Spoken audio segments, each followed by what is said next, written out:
Ni Better. san cheese. Onegaishimasu. Hi. Dobry den.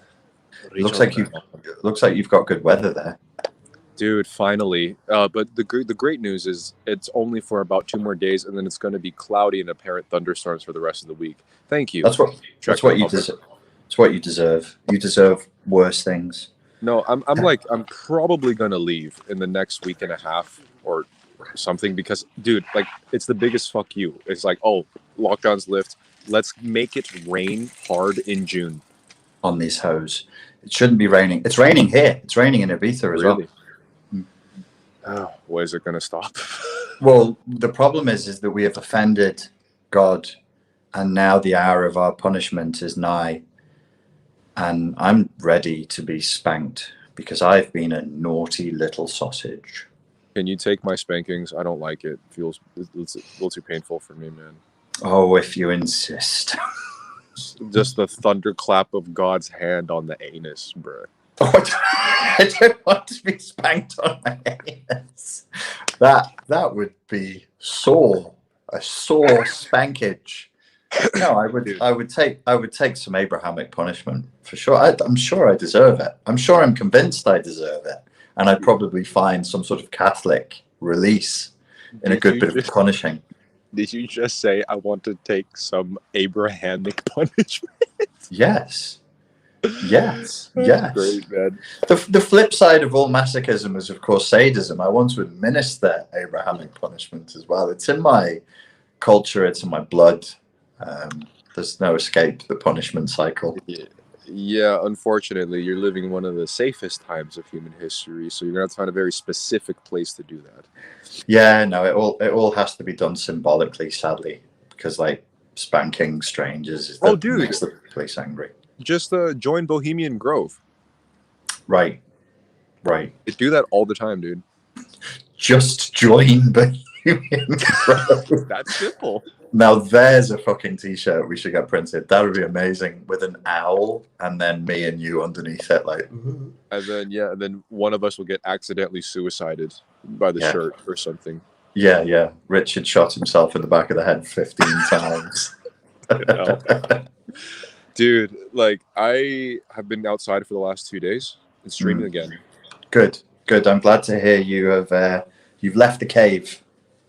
I have tried every method to rebalance my mental health, and from journaling therapy 2 times a week to, I don't know, watching movies, video games, analyzing things, detachment, whatever, philosophy. Yeah. Going outside for most of the day has almost fixed everything. Yeah. Like what, man? It's that simple. Yeah.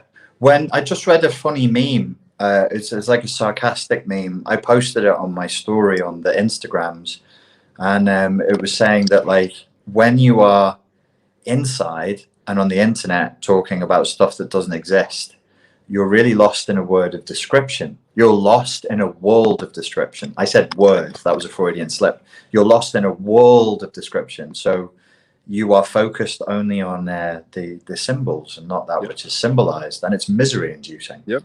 How funny. I was just, ironically enough, I was talking with a friend in VR, and we were saying how exactly, I can just repeat exactly what you said there, but in the current age of just having everything digitized in this weird ambiguous world, it's just pure abstraction. You're only dealing with abstraction, and especially if it's for months on end with no ability to leave the house, like you literally lose the tangibility of reality. Like the only time you confront it is when you make dinner, you eat, you shit, you sleep, you shower, and that's it, and everything else is just an abstract, postmodern, not like nonsensical idea that you can't even juggle. Yeah, no, it's I think in the future, for me, as well as pushing people away from psychology and shoving them roughly towards philosophy, we are going to have to just get into more physical stuff, because it's just such a faster solution. Like, I could not overcome my mental health issues without going to the gym. I'm in the gym a lot. I depend on it hugely. I just had a bachata class now, I mean, if you want to talk about, Potent said to me a phrase. He said there are people who can't chase even a crumb of serotonin, and I was like, oh, that's an interesting metaphor, a crumb of serotonin. Okay. If you feel like you're a person who can't chase a crumb of serotonin, there's no way that you won't find your crumbs of serotonin if you try to dance. If you just move your body in rhythm to music, because it's so intrinsically silly and satisfying at the same time, you will feel happier. And we should be exploring these routes more, I think. Yeah, and the primitive archaic essences of our beings type of a thing, right? Yeah. Because I mean, the thing is, like, your mind has a weird way of tricking you, right? Yeah. I mean, this is the essence of Buddhism. It's like it tricks you to think the more you think about this problem, you'll finally find the solution. So just go deeper and deeper and deeper, and maybe you'll figure it out. And in actuality, it literally drives you to psychosis. Like, it drives you fucking insane. And that's how you and me felt the last 3 or 4 months. And there's something about just being outside, synchronizing with the external rhythms of the outside world, nature, real life, intrinsically satiating for your body and your mind. You can't deny it. And you have to be out, though, for most of the day, I think, too. Yeah, there's a time amount, and it needs to be the majority. We're only awake for 16 hours. Yeah. I think if you successfully get out the house for 11 or 12 hours of a day, you're going to feel differently. If you're in for more than 12 hours, I mean, a lot of people are inside the house for like 14 whilst they're awake. So they actually only leave the house for like an hour or two a day. Your mental health is not going to thrive like that. It just can't. You get small walled syndrome. You get smaller and smaller and more stuck, and smaller things set you off. You become really emotionally dysregulated and sensitive, I think. Yeah, of course. I mean, putting myself as my own lab rat, in my own cage, I can definitely, it's given me a lot to think about, considering that yesterday was the first day I went out streaming outside again, and just almost instantaneously, everything was better again. And it went back to the emotions and feelings that I had last summer, which were also really positive. And this is within the context of literally the week before, 2 weeks before, 3 weeks, 4 months before, I tried every other route to figure out what the hell is going on up there. What's my life purpose? This, how do I go about it? How much money I got? How do I get more money? How do I do this? This is what I really want. No matter how much I ruminated over it, it just made me worse. Yeah. There's only so much that we really know, that we can really know, and we're not all knowing creatures. We're being creatures. We're creatures of doing and being. Knowing is a part of it. Knowing is important, but it's a tiny, relatively speaking, it's a tiny part of the puzzle. And we really. I'm taking it on as a mission and as a vision, is sort of push people out of that mindset. Like, you individually have this thing that is called depression. So you individually have a responsibility to do a series of things that is difficult and awkward to do that might work. And you're like, okay, how do we, is this science? Do we know to a nicety that this is the way to do it? So I watched your stream because you finally made a video or some content explaining the difference between psychology and philosophy and the approach to these things. First of all, I want to say, how the hell do you have terrible Wi-Fi everywhere you go? Because it was such a good video, but you were chopping, like, what the, I'm like, I need to know what he's saying, So anyways, now that there's 5G, you can also get Corona from it, as well as have high-speed streaming access 24/7, which is my good. So perfect. Even exchange. So, but there's one thing that you said in that video that basically like answered everything and simplified it all, and it was your example on. I think you brought up the example of you're with an abusive partner. What were those philosophical questions that you asked to lead somebody out of that? It was one question. It was literally along the lines of, would you rather be with a handsome or a pretty person and suffer, or let go of that pretty handsome person and, you know, When I feel when I better. work, Pierre, I'm in flow. It's not even me. I just get out the way and I let the good Do Lord you remember speak that through at me. all? None of it. I Don't do. remember. I do. I said something like, well, this is, I'm reading Dostoevsky at the moment, partly to flex that I'm reading Dostoevsky, but partly because he's actually dead clever and you learn a lot. And this is one of his things. So, do you want to live an ugly lie? Do you want to live a beautiful lie or the ugly truth? And it's one of the essential questions of life. Yeah. And most of us are choosing the wrong one. And the example given between the two different types of partner also applies. Do you want to be with somebody who's beautiful and abusive, or do you want something that is real, but that has less of the simulation of that which you're trying to signal to other people? And these are really, really key questions, and you get further faster asking philosophical questions than psychological. Right. That was Right. it was conjecture because I've never done it. Because in my therapy we did psychology questions like, how does it make you feel? Where do you Right. think this is coming from? What was your relationship like with your mum? And really I was like, damn, why didn't you just teach me how to think clearly and to Right. set boundaries and go, no, I want to be loved and I want to feel safe whilst I'm opening up, and that would have been way, way, way superior. But what I just said, you can't really say that in psychology. Some counselors and psychologists do, but they're considered mavericks. Like it's a wild. You're like the Robin Williams in the Matt Damon movie. You're Robin Williams in Good Will Hunting if you talk like that.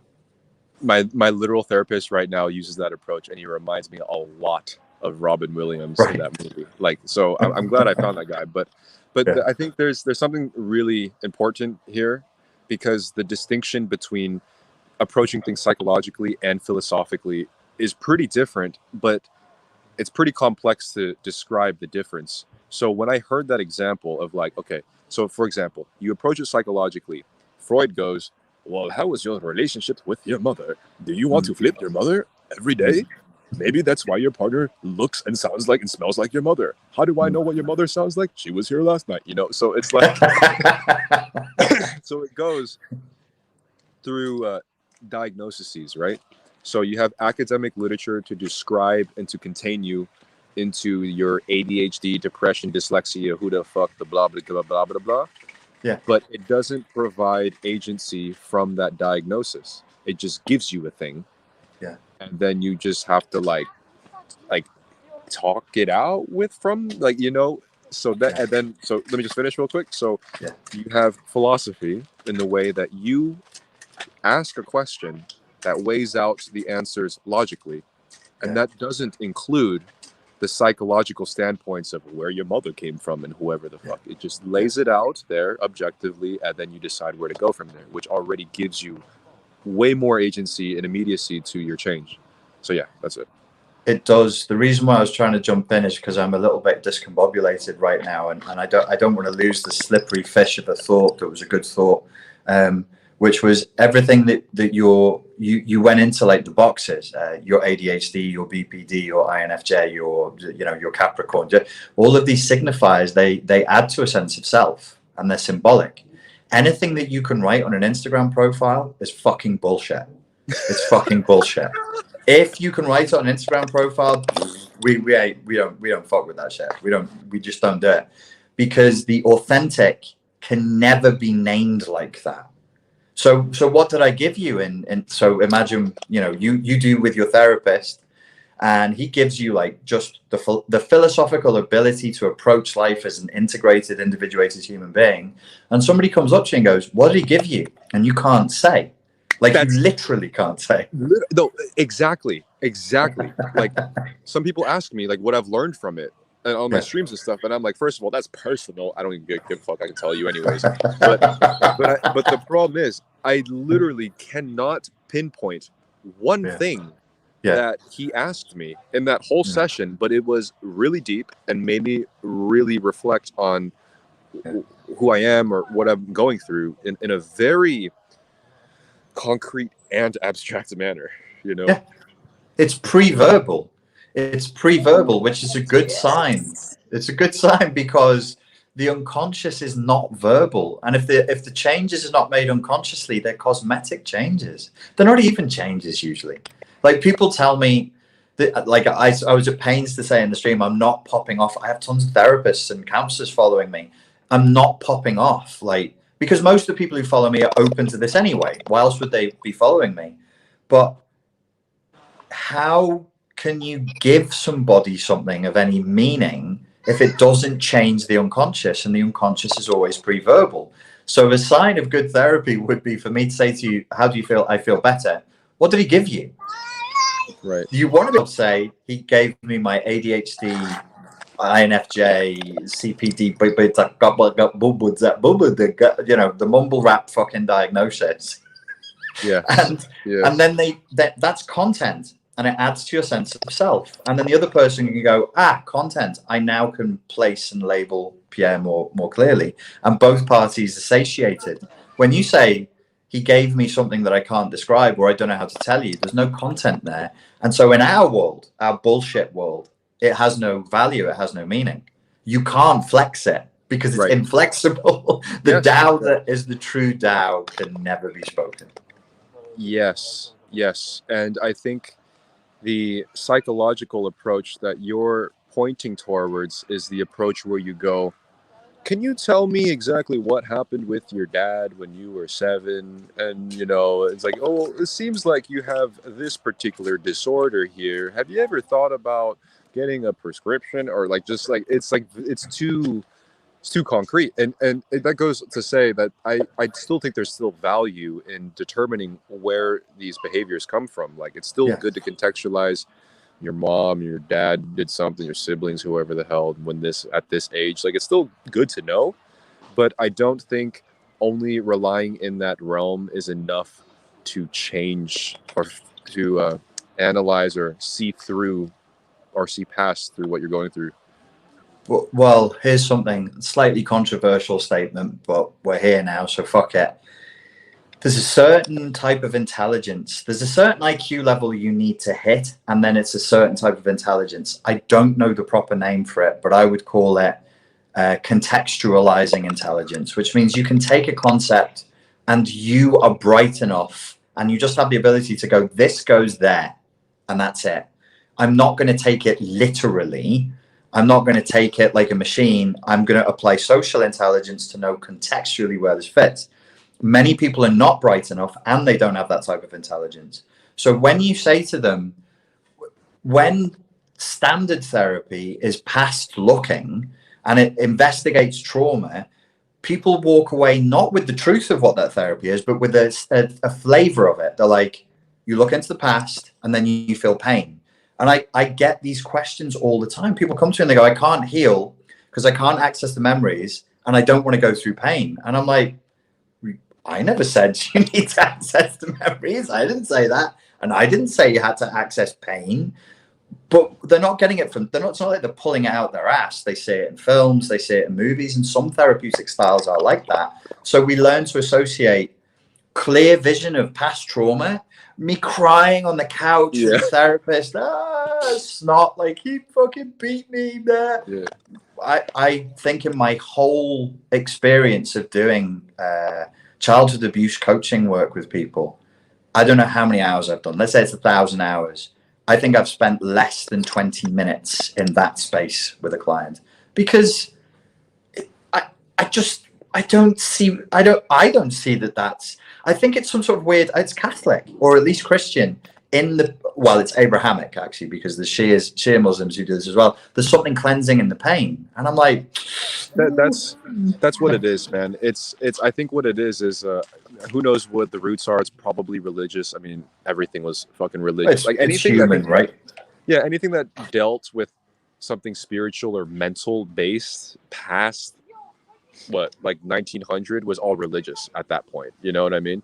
Yeah. So I think whether where it comes from or not, what happens is, like, because it's tangible, reliving these memories and people, the physical tear drop into the nose, you know, like that's concrete. Like, you get what you paid for at therapy.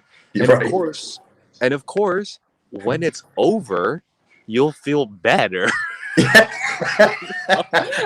You know, so there's a East Asian practice called coining. I don't know if you know about coining. You know about coining?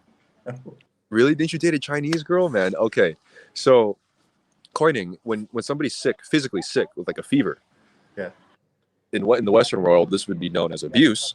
right. But in Eastern cultures, I grew up with this too. Yeah, they literally will take a coin, yeah, and scratch the fuck out of your back, right.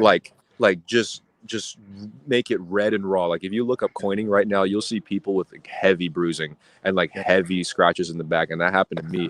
And like the belief was that it rubs the bad wind away, like the sickness gets scratched out of you like a spirit or something. And everybody feels better afterwards, right? Because it's over. Yeah, you're like, I definitely do feel better than when I was in agony.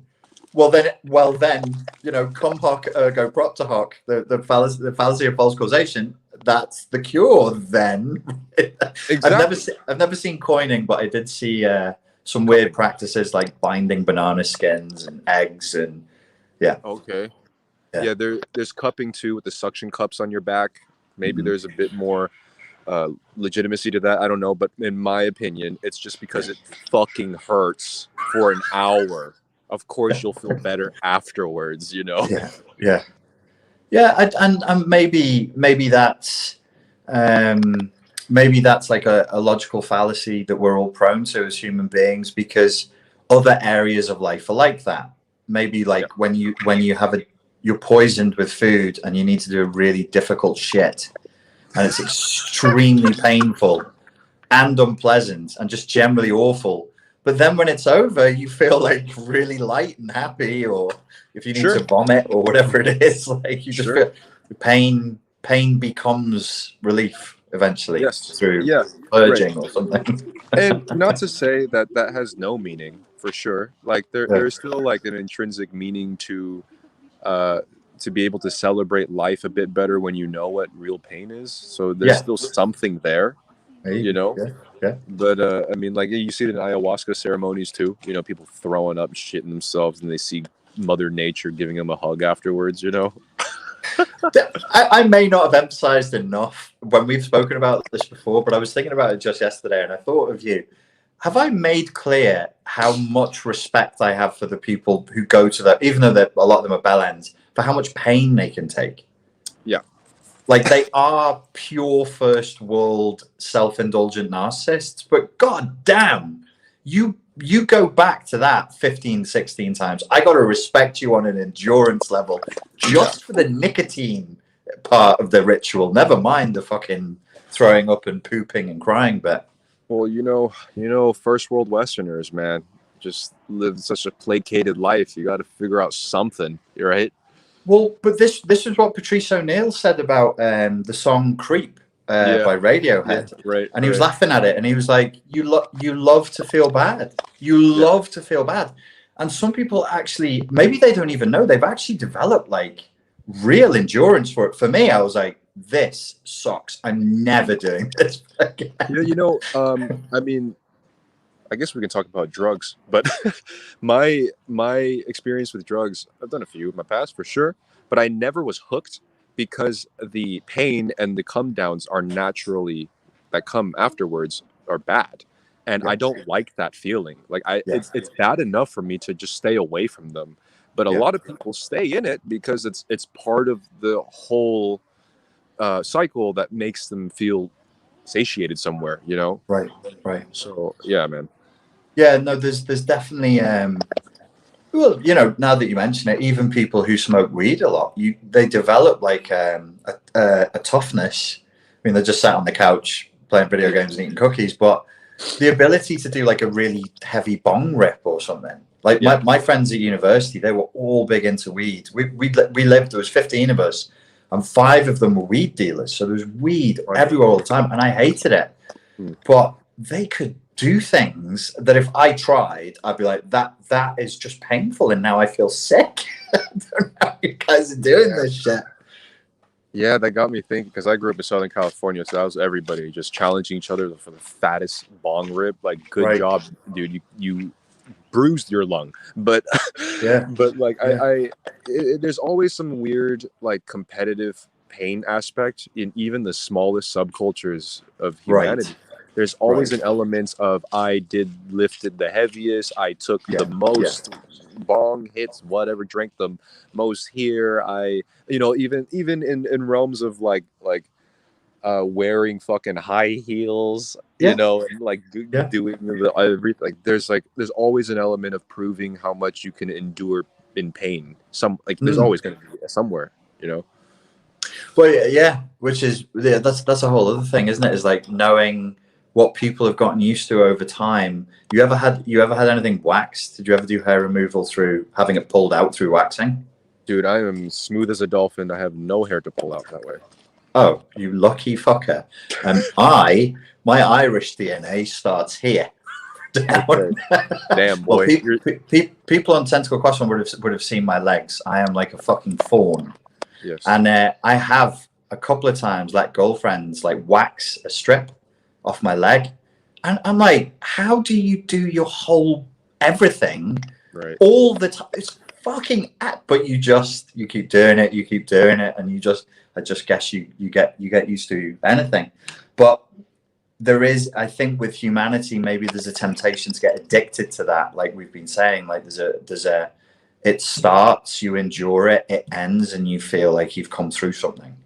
And maybe we're stuck on that therapeutic. I just like I'm an asshole. I would tell people like you have to suffer if they had to suffer. The only thing that I say to people is you do have to get in touch with your emotions, but you don't have to relive painful experiences. I've never seen it. I've never been convinced that that's it.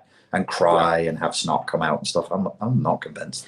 Yeah. So it's very contextual, like everything, right? So and in my opinion, perhaps it's good maybe once ever to kind of reflect on what happened, to acknowledge it, and then let it go. But I mean, other than that, you can't just circle around that specific thing, reliving the same damn thing. It's kind of like, well, what would that be equivalent to? Like, if you just tried the same exercises on whatever it would be, working out or some drills that doesn't help you improve in any way.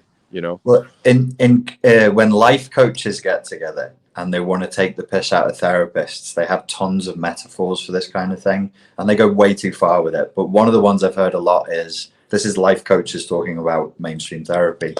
It would be like going to a doctor with a sore ankle.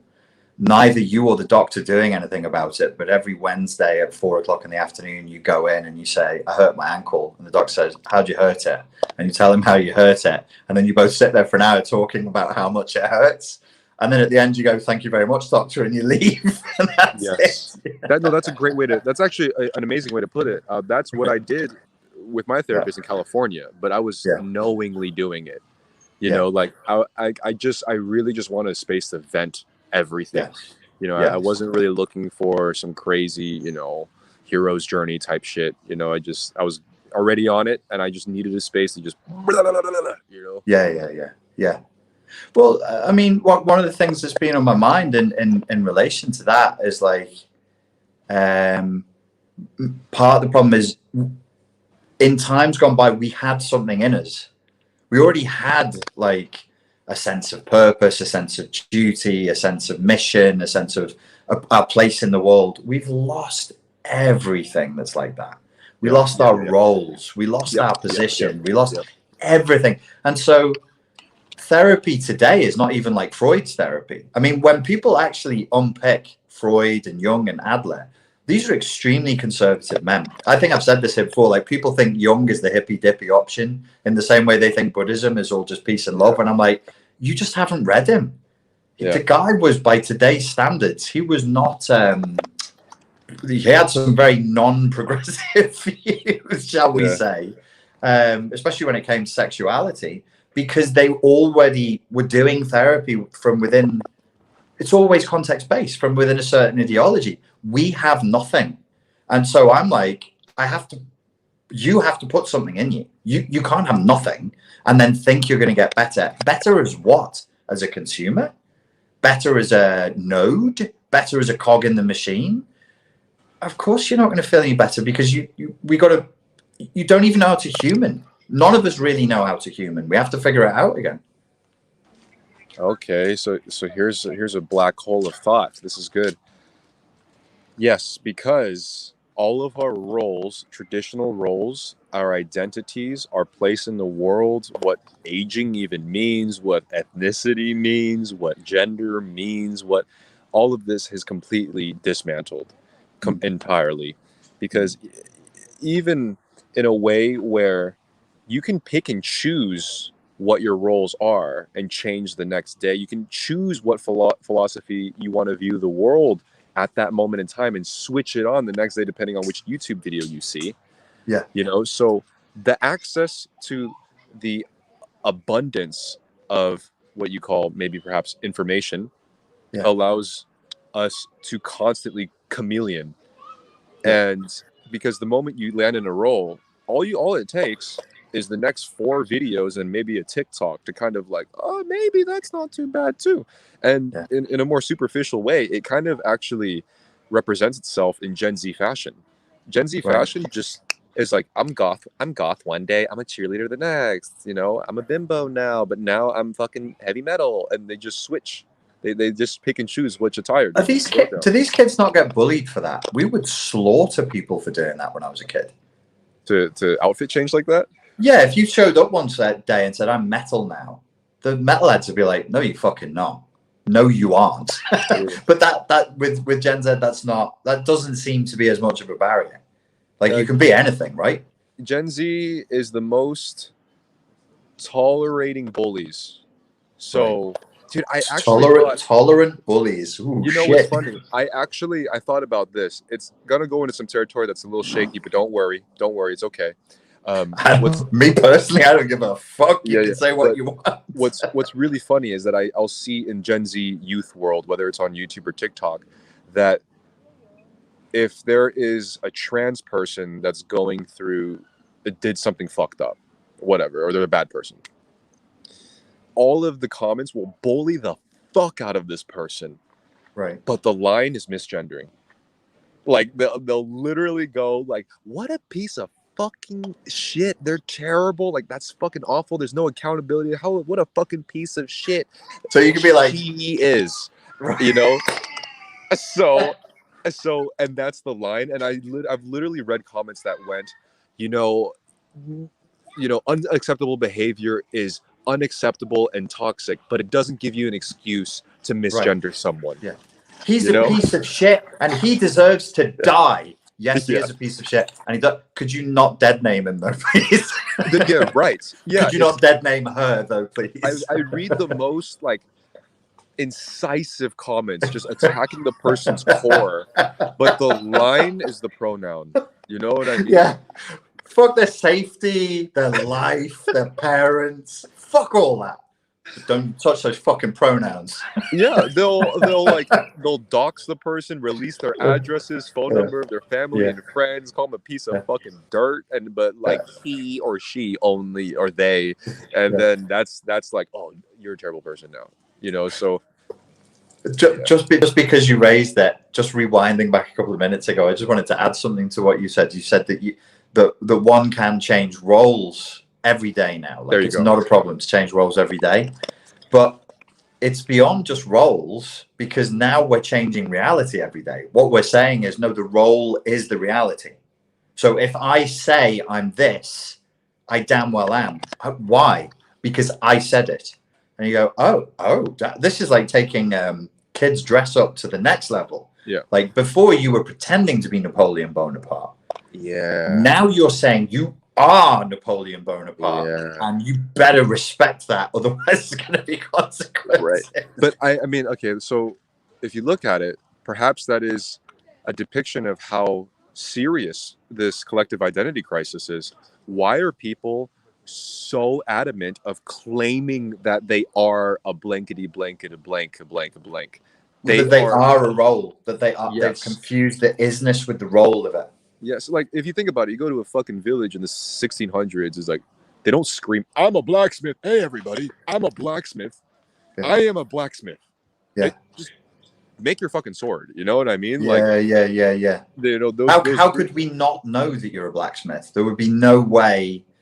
You're there covered in soot with one massive forearm and setting Right. things all over your hands. Yeah, it's just stinking of the flames. Right. You know, it's just an unspoken thing, and the roles were set in place. And it does sound like I'm advocating for some traditional fucking patriarchy that's abusive and violent, you know, but I think it contextualizes the fact that why are people so aggressively violent by claiming an identity with a label that they can put in their Instagram bios, and they will hold on to that for dear life now, when before people were just what they were, you know. You didn't have to fucking hit somebody in the head and make them believe that whatever you are is what you are. Yeah, I mean, you said it. Like the identity crisis is real, and it's very, very serious. We should all be taking it very, very seriously, because it's bleeding. It's bleeding into everything. And if nothing is anything, then everything is anything, and therefore nothing is nothing, and everything is nothing. I mean, we're flattening the landscape to a point where I may have mentioned this on the last one. You know, I regularly see memes where people are talking about language always changes and it can be whatever you want it to be. And I'm like, yeah, it changes. But if you adopt the position that language is whatever I say it is, then every single individual would have to walk around with an individual lexicon. And for you to speak to them, you'd have to read the fucking thing and learn it. And you have the equal right to force them to learn your lexicon. How would we speak? You'd be like, I want a glass of water, but I'm going to use this language, and you have to adhere to it. It's not reasonable, really. Sorry. And those children agree with me. And the fucking sirens came out at the same time. Like, thanks, guys. Anyways, so what's funny, the ironic part about this is that language, the inherent development of language is purposely there so somebody outside of yourself can exchange the same message. Exactly. It's literally developed with the intention of solidified rules so you can get a message across. There's an inherent contract for the people of whoever that language is that they agree on, because that's how you get messages across. But we threw that fucking out the window too. Yeah, we don't like that, because what was the specific thing I said was like a dictionary isn't a rule book, it's a collection of what used to be, or something like that. And I'm just like, this is all kids who say this stuff. I'm like, use your fucking big brain. If we all follow that rule long enough, it's the Tower of Babel from the Bible all over again. Like, no, we will not understand each other. We're already getting there, because obviously slang exists, and obviously language is fluid, and patois exists, and nobody's trying to take that away. I mean, my God, English is the most spoken language in the world. English is a peasant language. It's for the peasantry. No nobility spoke English because it was for soldiers and fishermen and farmers, because it's patois. That's why there's so many different rules. And then it became a mainstream language. That's not the same thing as saying, I'm going to wake up tomorrow and invent a new word, and all of you are going to adhere to that new word, and that's final.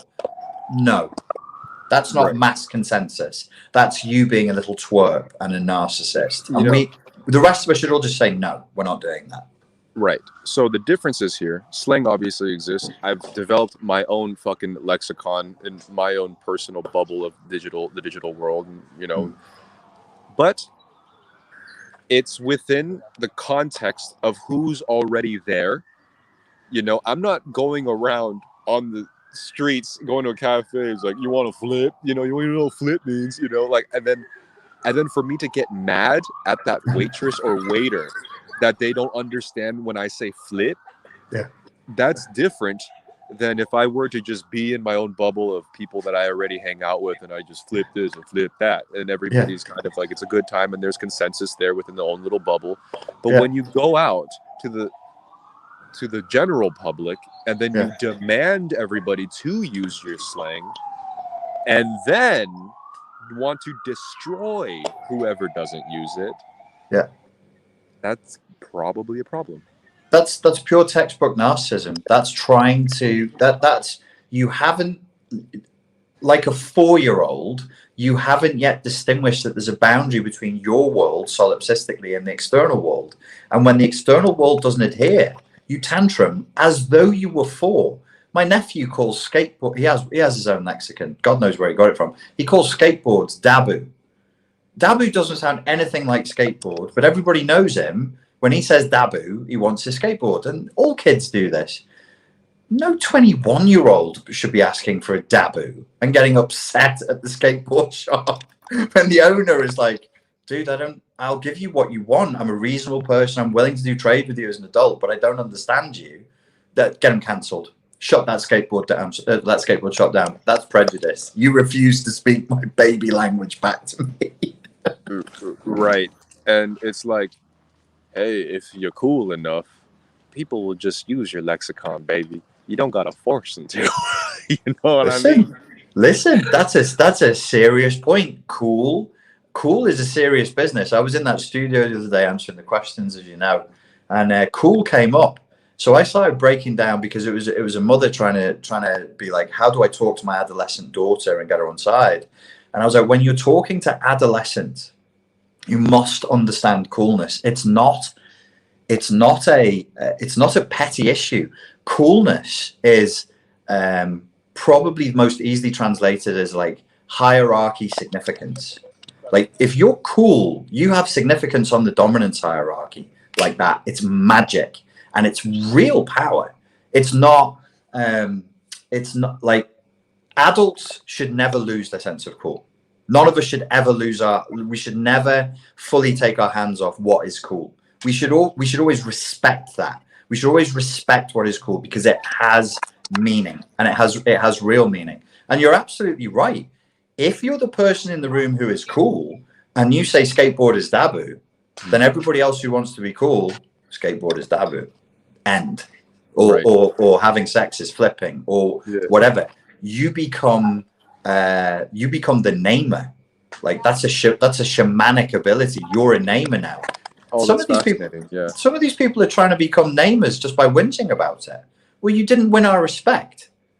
You're not cool. You're a fucking crybaby. Shut up. There is something there, right? Like imagine if just some random peasant, or I mean, what's the modern day equivalent, you know? And they just walk into a shamanic ritual, and then they just like, all right, so this is how it works. Then be like, get off the fucking stage. You know, it's like a new comedian trying to headline some fucking thing, and then getting mad that people won't laugh. That's what it is. It's a new 100% going to Madison Square Garden and then getting furious at how the crowd won't laugh at them. Which some stand-up comics do. Bad stand-up comics do that. They get really irritated that the crowd doesn't laugh, and you're like, that's your job. Like if you don't, there's all different kinds of ways of being cool. I'll do a video on this. It's Robert. I heard it from Robert Anton Wilson, and he got it from whoever said turn on, tune and drop out. The guy who got locked up for the acid, Tim Leary. And they talk about different quadrants of strength. So there's like friendly strength, and then there's aggressive strength, and there's aggressive weakness and friendly weakness. And this is a kind of aggressive weakness that we're seeing. It's unfriendly weakness that wants to be strong. You can't, like, if you're not hot and people don't find you attractive, you can't be like, you better find me attractive or else I'll accuse you of, like, I don't know, racism or some, whatever the modern day, however you daub the front door of a witch in the modern day. That's insane. If people don't find you funny, you can't be like, oh, you don't find me funny because, you know, whatever identity, you know, you can't do that. Yeah. But we're telling people, we collectively as a society are saying to people, yeah, you can demand that people laugh at your stupid jokes because of your flesh suit or because of your sexual preferences or your sexual proclivities. That is the beginning of the end. That really is the beginning of the end of a culture, because it's no longer a meritocracy. If we're not doing a meritocracy, what are we doing? I just had like a domestic nightmare vision right now, and I'm sure it's happening right now. It's basically like, imagine going to a comedy club and people laugh or don't laugh based on the person's gender, race, and orientation. Do you want me to send you some videos of people doing that? For fuck's sake, God fucking poop. If you're in the right quadrant and you come out on stage and you lay out some mid-90s Bill Hicks style stuff that's rehashed 3 times for 20. I mean, look at well, I'm not going to name names here, but fucking stand-up comedy is a mess right now. It's a mess. If you're wearing the right flesh suit, you can say some of the, you can literally steal people's jokes. Amy Schumer stole Patrice O'Neill's act and some other people's acts, but she took a ton from Patrice O'Neill after he died, by the way, which is fucking, she's a grave robber. And everybody's like, oh, yay, yay. She did his amazing material badly and became a millionaire from it. And everybody's just clapping like seals going, oh, that's wonderful. And I'm like, well, you hated Patrice when he did it. You fucking hated it when a 6'6" massive black man was saying it. Right. But now that Amy Schumer's saying exactly the same jokes, they're fucking wonderful. I'm like, you guys are fucking hypocrites, man. This is fucking hypocrisy. And like, depending on the race too, like what, for example, if like, since white people are evil or whatever, like the white comedians have to be, what is it called? Self-flagellating, self-deprecating. Because if they're too aggressive in their confidence, then it's not funny for the crowd because they're oppressing or whatever the fuck too. Yeah. You know, so I mean, like, I just, man, like this is literally why the main channel videos that I'm doing now, I really try to blur out my face. Like the ring light is behind me, right? Because I just like, fuck, like I've been utilizing the flesh suit to my advantage, but how far can you go down this route before we just go down the territory of message and messenger, just inseparable, and that's we're already too late almost. Like we're already there. We definitely already passed that Rubicon. But I think, you know, as we've said here before, it can correct and it will correct, because I'm not in contact with anybody who likes that. Nobody. And I'm in contact with all the peoples, all the backgrounds, all class, all education levels. I know 0 people who like that. 0. You're in a different position because your target market, like, is those kids who really like that stuff. They think they're going to save the world. God bless them. I feel sorry for them, man. They think they're going to save the world. That's that one thing that, like, I guess is my last thread of empathy. They have good intentions, but motherfucker, I'm running out of it. Like, I don't care. I don't care about your good intentions anymore. Have bad intentions. Be honest with it. Like, Jesus, you know? So, I mean, it's there's that line from, it's from The Crucible by Arthur Miller. And it was actually a criticism of the McCarthy era witch hunts against communists. And I played John Proctor. I used to want to be an actor. He's the main farmer who gets called up. And John Proctor at one point says, the little children are jangling the keys of the kingdom. And I forgot it. And then I just remembered it recently. We're letting kids decide. Because this is what happened in The Crucible, is for people who don't know, and it's based on real events. The kids were in power because every adult in the environment came up to them and said, did you see Goody Proctor suckle at the teats of Satan? And they were children, and they were like, what happens if I say yes? Will you be famous? Everybody's going to give you attention. Everybody's going to ask you how many times you saw Goody Proctor suckle the teats of Satan and dance naked with him. And so there's this mass hysteria that took place, and the kids took over. Like, if a kid said Pierre, tugged at Satan's nunu, then Pierre gets tortured until Pierre confesses and then gets hanged. This is real history, or based on real history. Yeah, I mean, that's one hell of a trap. you know, especially if you're dealing with youngins. Yeah. It's like, of course, if you're going to pressure this person to admit to something they never did and then reward the people pressuring them, Yeah. and what the fuck is that going to do? Of course, it's going to reward that, you know, and it's going to happen. There was another situation which adds another layer to this. It was very similar. There was it was written. Aldous Huxley wrote about it. The Devils of Lyon, also based on a real case.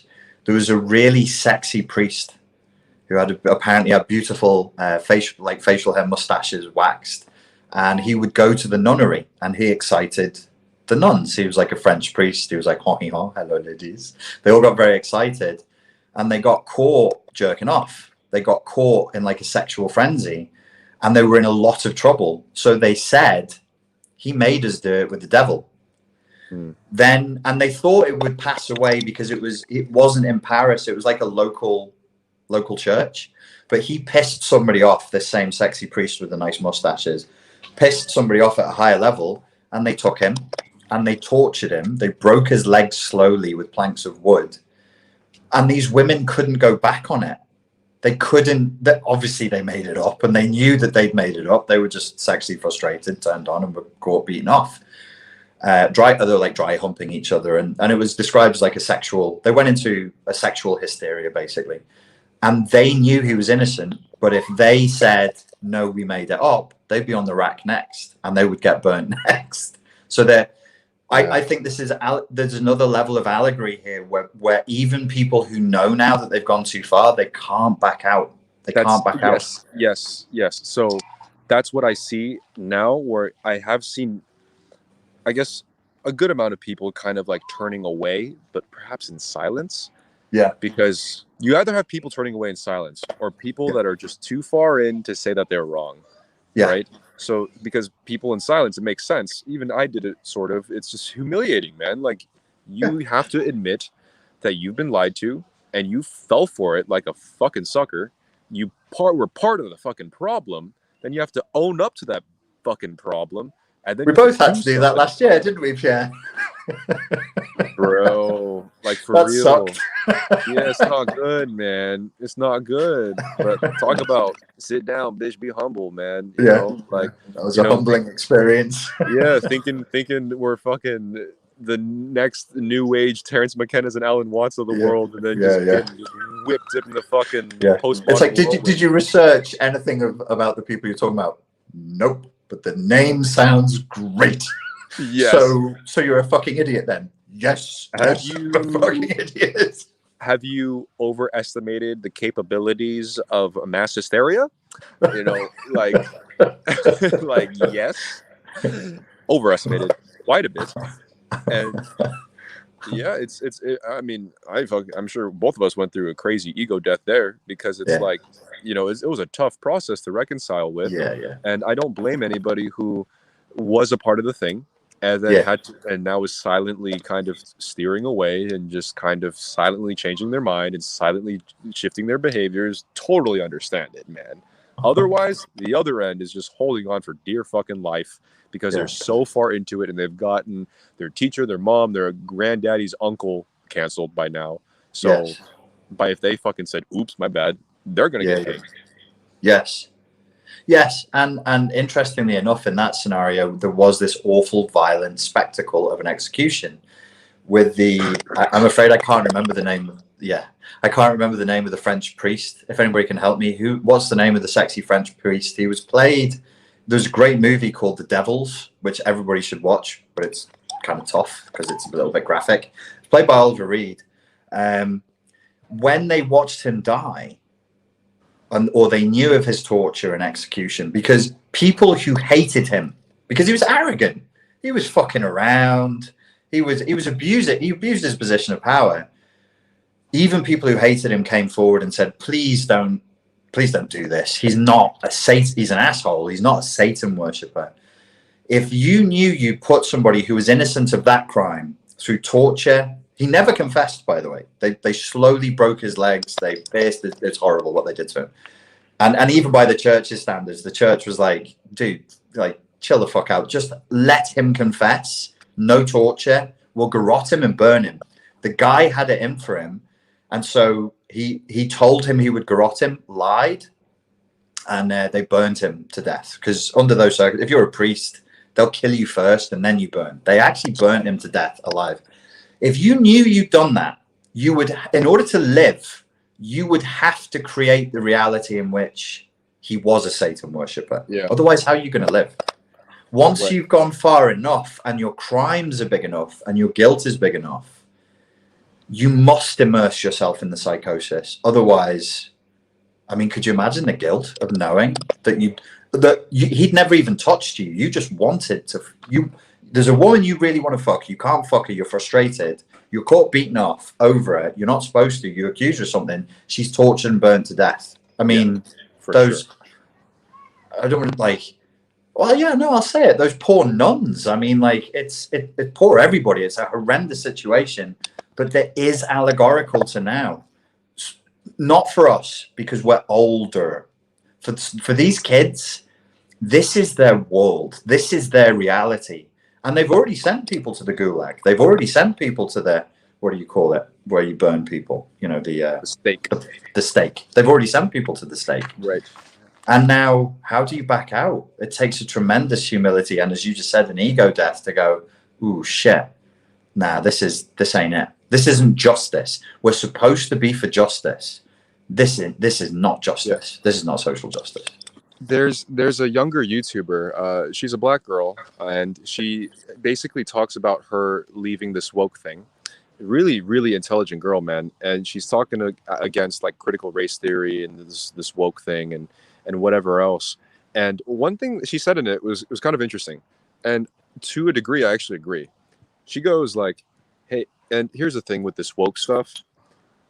If you weren't really with it at the beginning, I'm not going to lie, I'm a little suspicious about you because when this was all happening and you see the executions, you see this racial tension and it's all bubbling up, if you didn't immediately somewhat work with it, then there's something to be suspicious about.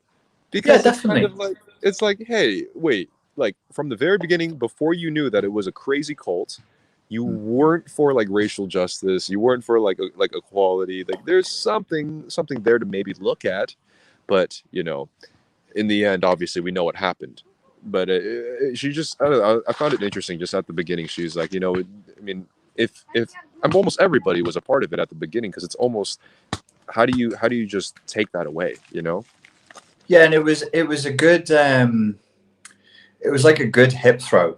You know, the setup was really good. It was a fucking point scoring Tayatoshi that was like, here's what's happened. Here's what's happening. Here's what we're doing about it. You for that or not? I fucking right him for that. Jesus Christ. Yes. How do I make that thing that I just saw happen never ever happen again? What do I, who do you, what, how? I'm sat at home impotent. We're all impotent. Like we can't do anything. What do I do? So yeah, no, I think it's perfectly valid. And I think raising that is also good martial arts because you need to give people leeway. You need to be able to say, no, this was a mistake, but there is like maybe we should be able to say there's noble mistakes. You made a mistake for noble reasons. And you're right. Yes. If people weren't for it, you would sort of be like, oh, yeah. So you're telling me when you saw that and then looked at the statistics and history of the country and you still don't buy into some of it? You were just like, nah, it seems okay to me. Yeah. It's like someone coming in and punching in a judo match, you know? It's like, so. Valid. All looks valid to me. There's nothing wrong in anything I just saw there. Yeah, that's a good point. That's a really, really good point. And maybe what it is, since we're talking about allegories and narratives, perhaps this is part of the collective story of redemption as a whole. Because, I mean, a majority of us were swept up on this thing, and a lot of us still are. But we're hopefully starting to see the crazy, hysterical, dangerous, violent aspects of it. And it allows all of us to perhaps lead down a road of redemption to kind of figure ourselves out. Well, it would be a terrible shame, wouldn't it, if in the pendulum swinging we said something like all of your analyses were wrong, and nothing you ever said had any merit, because I don't believe that. I actually think the majority of the analyses of the problems I largely agree with. I'd change the wording slightly, but I largely agree with. The solutions they come up with, I agree with zero of them. Yeah. Like not none. That doesn't mean though that there's nothing there. That doesn't, like, we shouldn't just have two options. We've got to get past this Right. epistemological dichotomania, as Gadsad calls it. We've got to grow past this team mentality, red or blue. Nothing is like that in life. Literally nothing. Nothing is like that in life. Why should the way we organize reality be like that when nothing else is like that? We've got to find better ways of getting this stuff done. We need to get football and sports back massively, and people can send all of their dichotomania to the fucking hooliganism or something, man. Because I don't like how they're approaching the politics as if it was some fucking hockey match, man. So somebody said in the comments the priest name was Urban Grandier, and then somebody else said he was also gay and a phallocratic pig. In the film, he was portrayed. Don't know why they made this choice that he'd had sex with a boy that he was teaching Latin to, but there was no historical evidence of that. And calling somebody in those times, I think you mean phallocentric. Just like, yeah, sure. Like he definitely wasn't as progressive as somebody in 2021. What do you want to do? Burn him at the stake? And maybe, I mean, this is obviously a big learning experience for all of us. Look at me, just with a bit of sun, a bit more optimistic philosophy here. Yeah. But like looking at how the horrors of past generations, recent generations, or long ago generations, there's always some sort of reoccurrence of what you would see in the Crucible, these mass stonings, the crucifixions, the whatever else. And maybe ours is just a lot more abstract and postmodern, as it should be, which is this situation happening. It's all this weird symbolic digital version of all of those things playing out. And this is just our time to be directly in it. Yes, there is that element to it. I do also wonder if so we're an hour in, and there's something there's something else completely that I wanted to bring up, and I'll shoehorn it in now. I suspect there's an economic element to all this. Okay. So to be a little bit cynical and to counterbalance your sunny optimism, what I started wondering yesterday was, how broken is the system now? Like, how badly broken is it? And if you're 20 years old, what are your prospects? Why wouldn't you want to riot and watch the fucking world burn? We got nothing for you, kid. You got a degree? Every fucker's got a degree. There's like, you'll be you'll have a history degree whilst you're delivering Uber Eats to me. Yeah. To some guy who already took a piece of the pie. No, for real. And I think I briefly hinted at this a few streams ago or whatever, but I come with the same understanding of like, bruh, there's nothing there for you. Yeah. You know, like what I have right now is the most I've ever had. And I mean, you can compare all day, but I'm still looking at this stage or at their stage, you're going to have to find some way, some ladder to power. Right. Somewhere with some economical power, symbolic power, social power. Yeah. And now everyone's an influencer. Yeah. Everyone's delivering food. Yeah. Everyone's in debt. Everyone can do everything. Robots are taking over your abilities as well. Yeah. I mean, you're gonna figure out some fucking way to manipulate your social standings to elevate yourself some way, and it might be reckless, and it will be, because you have nothing going for you. See, Pierre has become a good Nietzschean Adlerian and realizes the will to power. I hadn't thought of that, but yeah, there is it's a natural instinct, isn't it? Where's their power supposed to come from? It's like this partly came because I was talking to Girl Next Door, and we were talking about marriage, and there's a swing through the manosphere and the red pill community. There's this tradcons, traditional conservatives, and I've always been like, you can't put the toothpaste back in the tube. We're never going backwards. You can't do that. But there's a real craving amongst some people for order. and to go back. That's it. Order. And that's I think that describes the meteoric rise of Jordan Peterson. It's like he offers people who've been fed a diet of boundarylessness order. And so whether you like him or not, you got to respect the fact that like that's cool now. Like there is a good proportion of young people who really want that. And so just to finish this economic point, I started thinking about marriage and kids.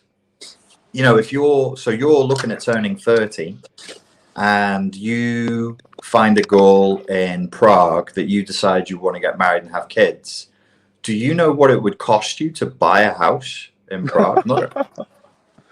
Yeah, I mean, I don't know, but I can see where this is going. Right. So what's my sales pitch? This isn't 1955. You can't be like, oh, you know, 3 years of your salary is going to buy you the totality of a fucking house with a garden, by the way, where you could comfortably have a family and kids and a dog.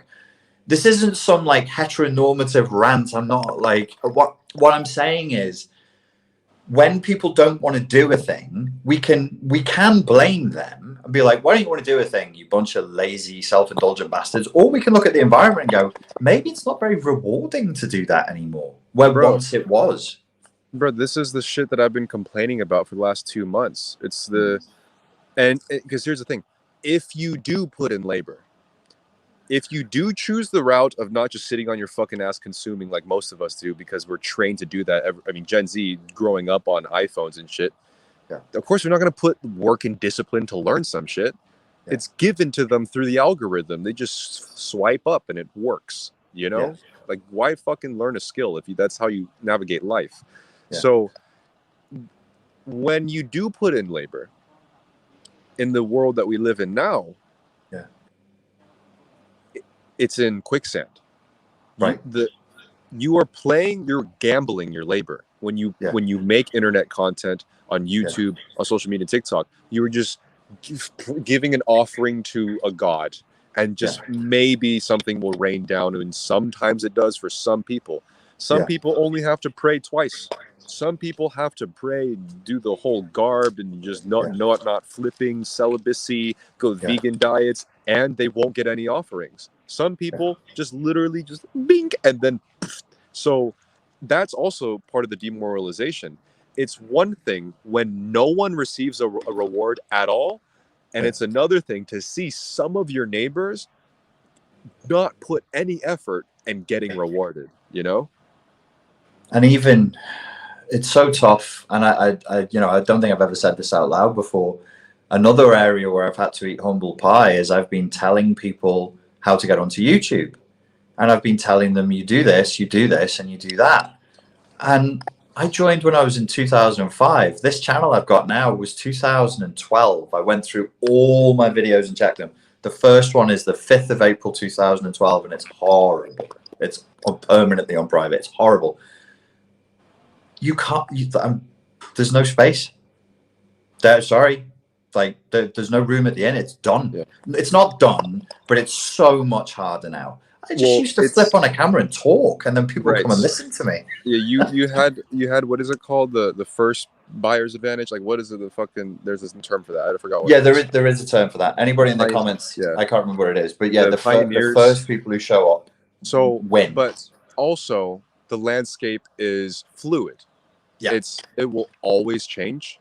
So if I needed to give you advice in 2015 to make YouTube content, maybe do some prank videos. Yeah, I wouldn't recommend prank videos now. Right now, you make a current event, political YouTube channel if you really want to make it anywhere at this moment. Yeah. It's so fluid and contextual that when you think about labor and reward, I'm almost at the point where just like, bro, just get a job. Like get a job for a while. And see what happens, because even though I'm finally at a point of what I can call success, which is just paying for my fucking flat, I'm still in quicksand. It's still an unsecured bridge. It'll work for a bit of time, and it's made of rope and some logs, but the whole landscape is fluid, and you can do as much as you want. The algorithm is God, and the God, your boss, is a fucking jug of water, dude. You know, like, Yeah, yeah. No, you don't even know what your boss wants.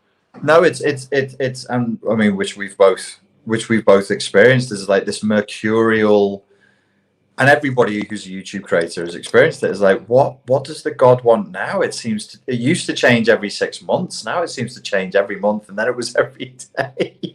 And you're like, I don't know what you want from me. Tell me what you want from me. Yeah, and yeah, to bring up, I guess to fucking praise Peterson a bit more, I would actually go with his advice of go to trade school and learn an actual skill like fucking mechanics or plumbing or just programming or something, you know? But how sad is it that you specifically have to choose something that can't be done by robots or mass produced? Yeah. When you said quicksand before, I was thinking what I used to say to young people is like, become a craftsman in something. I mean, and it could be literal. You could be a craftswoman who makes beautiful furniture. And then as you were talking just then, I was like, but even if you make the most amazing tables in the world, you're still a sideshow to IKEA and Amazon. You can't get you're not cornering like, 5% of the market from Sarah's groovy tables. It's just not fucking happening. You're an eccentricity. You're a sideshow. Even if you're amazing now, even if you're fucking off the charts, the world doesn't care. It just wants cheap, easy to put together stuff by and large. So you'll never corner that part of the market the way that you might have done at one time. Right. Which is, I'm not trying to be a downer. Neither of us is trying to be a downer, but we do need to have realistic conversations about what this market is. And when we're talking about these kids and being like, why are they so woke? Why are they so fucking crazy? This, that, and the other thing. Well, the reason why woke wasn't such a big deal when I was at university is because we all knew we were getting out and getting jobs. We all, like, I got multiple graduate fast track schemes. I think I got into 4 in the first 2 years of graduating. Tell me in the comments, young graduates who've come out, how many the graduate jobs have gone. They don't even do fast track for most things anymore. It's changed. We got to be honest and say the fucking landscape has changed. The first thing that comes to my mind is that fucking Tyler Durden quote, but even bigger. You know, it's like we've all been told that we're made to be rock stars, and now we're figuring that out, and we're really, really fucking pissed. Yeah. You know, and I mean, I'm on the barrier of Gen Z and millennial, and I can definitely say, like, I was raised to be told that I can be a fucking rock star, and I tried my best to make as much of that happen, which I did okay, you know. But like, imagine how many kids and youth in mass have been told the same message and are still told now, which can actually be kind of done because you have all of these platforms like TikTok and stuff to give them that little glimmer of fame.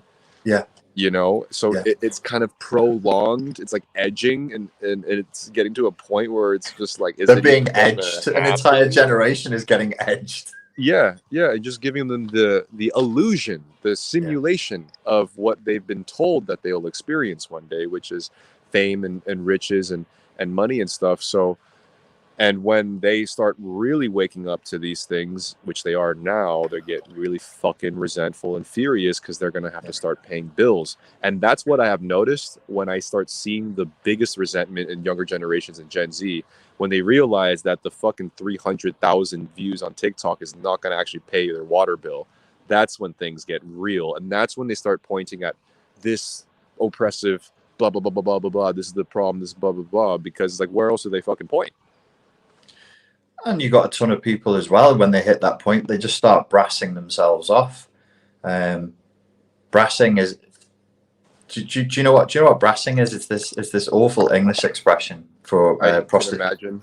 Prostitution. Okay. So who's winning right now? OnlyFans. OnlyFans is doing great. Some people are making money on OnlyFans, but the real winner there is the platform itself. Yep. And it's harvesting people's dreams of easy money. Why are people so desperate? Because their appetite for things has been stretched. Their appetite for wealth and success and luxury has been stretched, has been gaped wide open.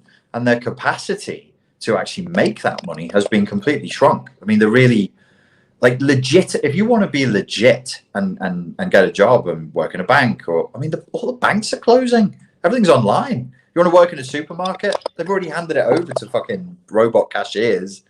What are they supposed to like? I have no idea what it's like being 21 today. I have no idea what it's like being 21 in 2021. Bro, remember how annoying I was being about $40,000 a month? I couldn't shut up about that for like 3 weeks, seeing other influencers get paid $40,000 a month. I'm here reaching 30, and I've done at least 30 times more work than some of these people. Yeah. And my biggest accomplishment as of this month is getting on a Czech reality show, which only paid an undisclosed amount, but let's just say I could probably afford maybe 4 dinners, 3 dinners with the money I got from that. So in my eyes, it's like, wow, if I made it to a realistic top in my life and I still only got enough to pay for 3 dinners or 2, depending on if I have a fucking medium rare steak, then there's something that won't work. This is not going to function well. Yes, and then I've told you, when I ask you for business advice about these companies that want to sponsor, they never give me the rates. They just think that I'm gonna fucking do it for free. So it's standard. Like, we're a startup company. We really like you. We really like what you're doing. Here's some exposure for you. Will my landlord take exposure as a rental payment? I wonder. Yes. It's a savage landscape, and that, I think, when we look at like the woke phenomena, the fact that people don't want to have kids, the fact that people don't want to get married, you just kind of think, well, what? Yeah, okay, blame them, fine, question them, yes, make them take responsibility, but what's the sales pitch? This, whatever world the boomers grew up in, this isn't that world anymore. The whatever world Gen X grew up in changed. It fucking changed. It's a lot of that has gone. And you got to be fair. That's what I'm saying. We've got to be even-handed. Yeah, sorry about the sirens here. But what I see now on TikTok, and it's interesting, yet it's even a bit demoralizing and also encouraging at the same time, because everything's everything now. It's it's not just one fucking thing. When I see the amount of talented people make stuff on TikTok, because it actually feeds new artists and things, a part of me is like, that's fucking great that a lot of these talented people finally have an ability to get discovered. It's fucking great that a lot of these people have found a way to market themselves and actually get some sponsorships and make a living off whatever craft that they're doing. And it's given a lot of crazy amount of opportunities to a lot of people. But when everyone is doing it too, I mean, talk about saturation. Everyone's a musician. Everyone's an entertainer. Everyone's a comedian. Everyone's a mental health expert. Everyone's of everything. Where's the value now? And it's all free. Well, and that, unfortunately, I'm usually not touched by most of these things, but now I'm feeling it in people's attitude and the way they approach me, because they have so much free content. They got so much free stuff. Even just the way sometimes people speak to me, or when they're sending me emails, I'm like, Jesus Christ, get some fucking manners. But they're used to being given everything they want for free. And when they contact those YouTubers who are so hungry for money, they're used to having all of their parts licked from front to back. Mm-hmm. The sponsorship companies or the who? The actual creators, like you mentioned mental health professionals online. Oh yeah. They're being I see this everywhere. I see it in dance classes, I see it in martial arts classes. People are so desperate for money that they don't enforce any boundaries now. So you have this customer is always right mentality bleeding into everything. Yes. Even if a martial arts class is on and customers come in and are fucking around at the back or doing something that is literally dangerous, the instructor doesn't stop them because the customer is always right.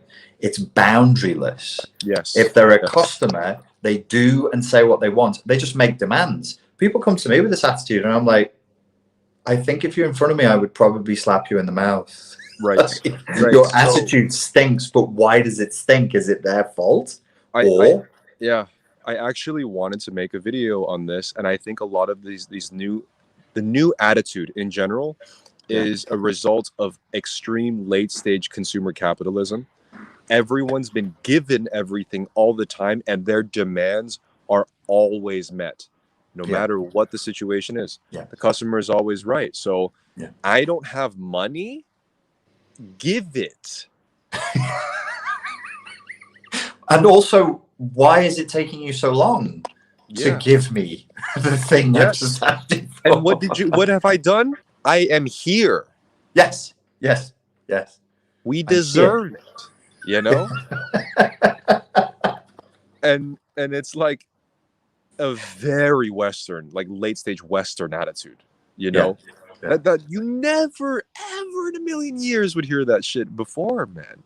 You know, it's like, well, I because they survive, but the environment, the culture, the mass, the collective, the tolerance moves. And this has been, I think I mentioned it to you, it's been on my mind for about 18 months, which is like, are we in the middle of a pandemic of narcissism, or are we in the middle of a pandemic of codependency? How should we think about this? Because if everybody says, like, narcissists are in the minority, there might be 5 out of every 100. That means 95 people are going along with what they say.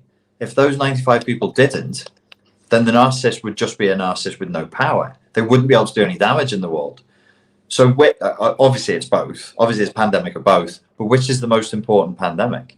Yes. The fact that the environment, like I mentioned, instructional scenarios like dance and martial arts and whatever else, the fact that the environment is permitting this, it's like that which will be permitted will be. Nobody has to instruct you to be an asshole. If you're not told not to be an asshole, the average human will be. The mass of people will act like assholes if they're not told to stop. And that seems to be what's happening. Yes, exactly. It's a relentless yes to everything. What happened? Chest day, and I flexed my titty, and my titty went, "You don't flex me." I'm in a lot of pain. You worried me, my lord. It's not a heart attack. It was just my pec just went. Oh, just, typical Richard problems. Too many muscles. My muscles, they basically fight each other now. It's pretty boring, but it's part of my life. Yes. My TT. Oh my God.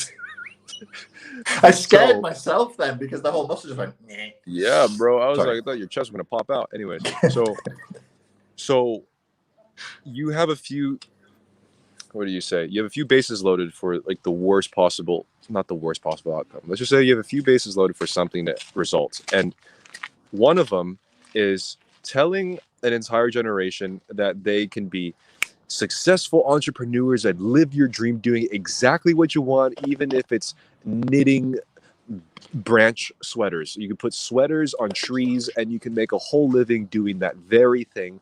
And so you tell in mass that everyone's a fucking rock star if they want to be, and you can get money and get paid for doing that very specific niche thing that no one gives a fuck about, but somehow you will make it work and you will get paid for that. So you spend years of your fucking life like making it work. You're indulging these motivational videos that I do, that I've watched in the past as well, consistently telling yourself that it will, and it will work for a good amount of people, maybe some, maybe a little portion of people.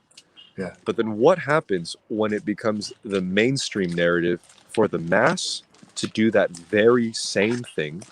Where is the value in that product that you're even giving? Where's the practicality? And where are the customers and the clients to do this very thing?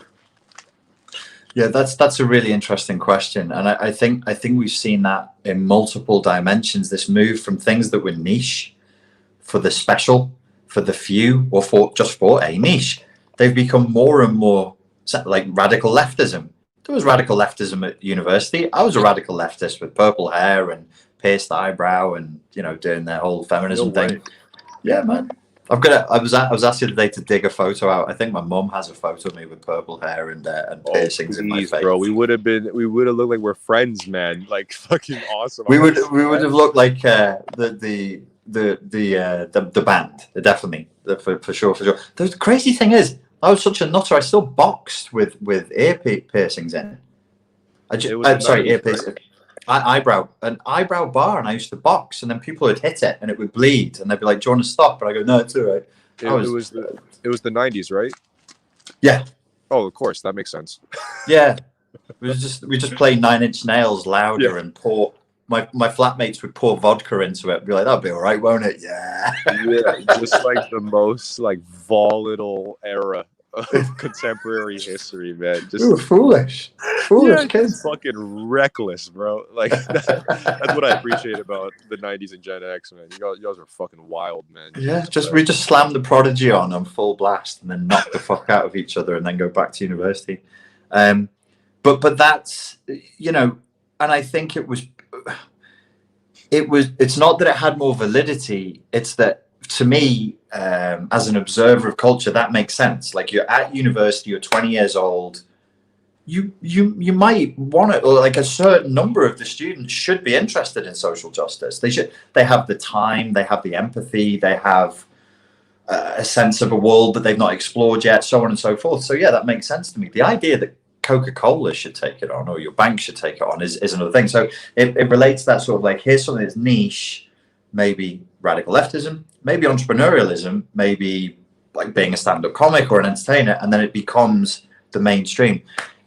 Just to finish this point, for years, from 2012 to 2017, people would say to me, how do I set up a YouTube channel? And most people's major problem was they were embarrassed to do public speaking.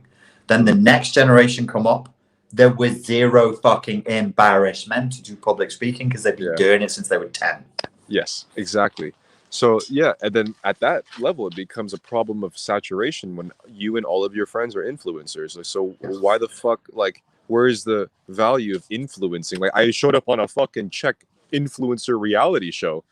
Yeah. And to be honest, there's a language barrier, but I asked them what they influence and they couldn't come up with an answer either. So the barrier to entry is zero.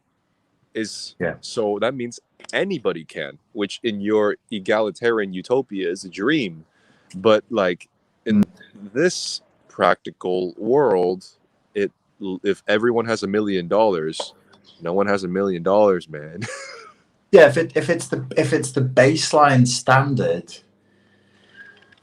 I mean, I was going to say with that particular example, that would be great if everybody had $1 million.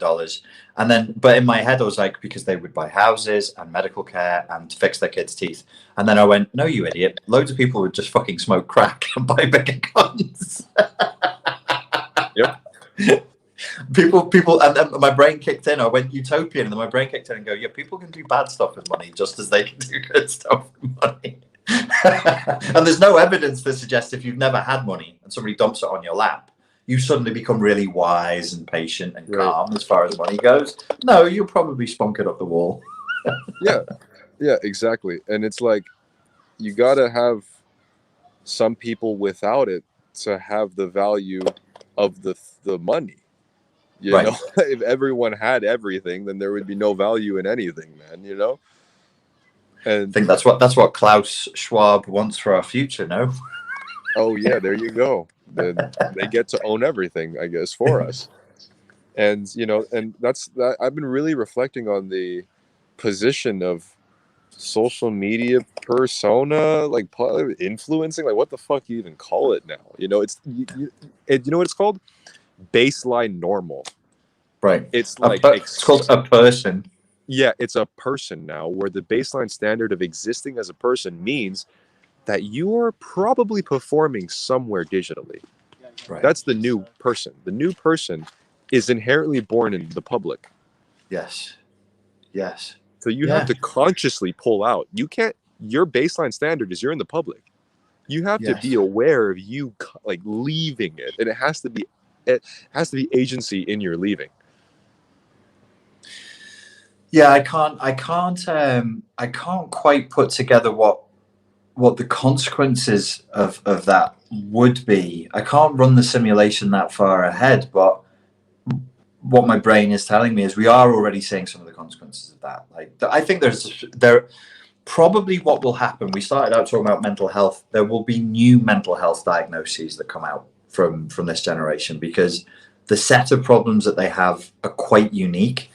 So if they go in to like a CBT therapist or a psychotherapist and they say these are my symptoms, the 43-year-old my age psychotherapist will be like, oh yeah, that's general anxiety disorder and depression. But it might not be. It might be something that is actually very unique and very special, Right. to a lifestyle that I can't ever access. I'll never know what it will be like. No therapist my age is ever going to know what it's like to grow up with a device in your hand. Even me in it, I don't know what it's like. Right. You know what I mean? Like, even if you're in it, you can't even explain what the circumstances are. There's this comedian named Bo Burnham. I don't know if you know him. Do you know him? I do. Mm-hmm. Yeah, so he was the OG YouTuber. So he's like the shamanic elder of the digital world. Yeah. One of the first people to make it viral, the first influence, but really, really intelligent guy. Like, really philosophical, smart dude. And in an interview of his, I'll send you a link, he talks about this very thing. He's like, it's along the lines of like what you've been hinting at too. He says that, a lot of the things that these mental health experts and doctors and psychiatrists complain about is like, oh, you're on the phone 8 hours a day, it's just a headache, and your hormones go crazy. But like, we have to consider what it means to be born into the public, constantly performing as a child and then simulating all of these perceptions while you're, he goes pretty deep into this topic. I can't remember exactly what he said. Good stand-up comics are very rarely stupid people. You need to be quite high IQ to be a good stand-up, and he is a good stand-up. Yeah, he just came out with a new thing on Netflix, and it's pretty good. He touches a lot of digital problems, and like, it's the reason why I can't even open my mouth right now is because I don't even know where to begin to describe the circumstances of growing up with the majority of your life with a screen and what that does to your perception of yourself, of other people, your interactions, how you view the world, man. Like, I mean, we're going to figure it out in a few years for sure, or at least somewhere to start. Yeah, well, one of the things that occurs to me, obviously, I'm in Ibiza. There's not that many Brits here, but like there's young people from like Germany and Holland and there's Italians here, and I see the way that they're using mobile phones in this environment, and I'm like, I'm really wondering how this is affecting people's sexuality and their sexual self-perception. Added to it the whole of the woke thing and the problems, the way in which certain types of sexuality have become problematized. It's problematic. Even just being cisgendered or heterosexual can be considered problematic. And the way that they're relating to each other, or the way that they're not relating to each other, I'm a bit like this. I'm not just going to say it's bad, because how could I possibly know? But I do. I'm a bit like, that doesn't look like that's going to be too good in the end. Like, you're surrounded by boys and girls who are your age. You're single, evidently from your behaviour, and you're spending your time looking for single boys. For example, there's a girl sat there on your phone, and there's a table of guys there. Like, they're literally there, but you don't. You'd rather look on, like, would you prefer they came through the phone? Like, I don't know. No, what's good? No, you gotta love it. It's Gen Z allegories, right. Gen Z paradoxes. This is a good one. This is a good one. You find your partner or a potential date through swiping. You swipe through 100 of them. You're really picky, and they all message you. You decide to deny 99% of them. You maybe text one of them, and you maybe meet up with them, and then you play a game. Maybe you won't meet up, And then if Yeah. you do meet up with them, you're with them. Yeah. And then you go on your phone while they're there with you, and you swipe for someone new, and you chat to people that were just swiping right on you while Right. they're there next to you. So okay, so let's run that simulation, because you have a better understanding of this than I do, and you're 21. Doesn't matter whether you're a boy or a girl, or what your sexuality is. Is it that you're conditioned to enjoy it more? Do you now enjoy the pursuit more than the fulfillment of the pursuit? Yes. Do you feel safer doing it on your phone than in real life? Yes. Does it only count if it's on the phone? Does it not count if it's real life only? It still counts if it's real life, but Okay. it rarely happens. Do you know that it's rarely happening because you haven't got your fucking nose out the screen for the last 6 hours? You are more absorbed into the screen than what's happening around you. See, if that simulation that we just ran is like represents truth, and I suspect it does. I say more? I mean, that's definitely not going to have positive outcomes. Because in order to have sex with another human, you have to put your phone down, mainly, like I usually do. I just thought of something. I think this is a new thought. I hope this is original. Right. Okay. So when you swipe, yeah, and you see pretty people, yeah, you get dopamine hits, obviously. Right. And you're shopping. Right. Yeah. You're just shopping for people. Like, what the fuck, you know? Yeah. So when you meet up with them, if you do, yeah, this is pre-flip. So you have to talk to each other if you want to. Yeah. There is no tangible dopamine trigger. Right. When you talk to somebody, ooh, there's no bing, bing, bing. You have to engage in an abstract, fluid, long-term manner that provides some sort of dopamine release. And that's why people are on their phones when they have dinner with each other. Yeah, that's why they're so fucking boring to talk to sometimes. Sometimes, said Pierre, trying to be kind. I'm trying to be nice, dude. I'm trying to. This is the Tentacle Croissant podcast. When are we ever nice? You're ruining my potential dates, Richard. Yeah, if you're sorry, yeah, you could actually get dates through the podcast. Richie's definitely not. No, they're boring. Yes, of course they're boring. Of course they're boring. They have nothing to say. I mean, they're not really present. They're not really there to begin with, and so they're, you know, it's strange. I don't really know how to verbalize it, but what I sense is what you're talking about. The serotonin is in the virtual, and the virtual is there in my hand. Plus, also, like, I'm looking at, say I'm a girl and I like boys, I'm looking at Photoshop boys. And those boys at the table next to me, like you just said, I might be a little bit socially anxious because I use the phone too much. I might have weird body image issues because I use the phone too much. And those boys aren't as attractive as the ones on my phone. And I'm going to have to say something, and then they'll say something back, and it's going to be awkward. And I'm socially awkward because I don't practice, and they're socially awkward because they don't practice. Oh, I'll just stay on my phone. Right. And there's no charisma, personality development in the cycle. And then that means you lose the ability to even appreciate somebody that might have personality because it doesn't provide the same dopamine release as you swiping. Shit. That's, I mean, yeah, that.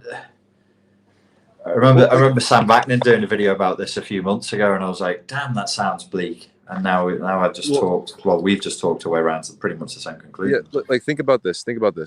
Before, you didn't have the swiping and iPhone dopamine releases. So when you conversed with people, you had to figure out how to give the other person dopamine releases and how to receive it. Like, you have to learn to be funny.